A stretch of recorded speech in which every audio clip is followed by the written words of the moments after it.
आपण भाज्या तर रोजच खातो, पण मूठभर भाजीसाठी किती कष्ट करावे लागतात हे फार कमी लोकांना माहिती असतं. चहा शरीरासाठी कितीही घातक असला, तरी सकाळची सुरुवात काय माझी चहाशिवाय होत नाही आणि आज मला चहा झाल्याच्या नंतर डायरेक्ट स्वयंपाक करायचा होता. कारण आज सुट्टी आहे आणि सुट्टीच्या दिवशी माझा शक्यतोवर नाश्ता स्किपच असतो.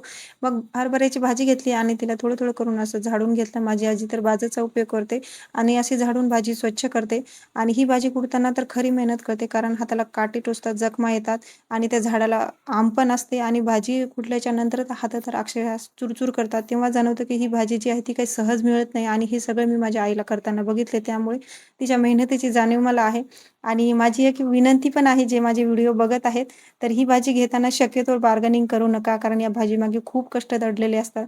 मग भाजी झाल्याच्या नंतर मी वीर आणि नेत्राला दूध दिलं आणि आम्ही तिघांनी अंघोळ केली. नंतर मुलांना मॉइश्चरायझर लावून दिलं आणि जर नाही लावलं तर मुलं खाऱ्या शेंगदाण्यासारखे दिसतील. कपडे धुतले आणि अशी आमची सकाळ साधी आणि शांत गेली. तर भेटूया पुढच्या व्लॉगमध्ये. तोपर्यंत बाय बाय.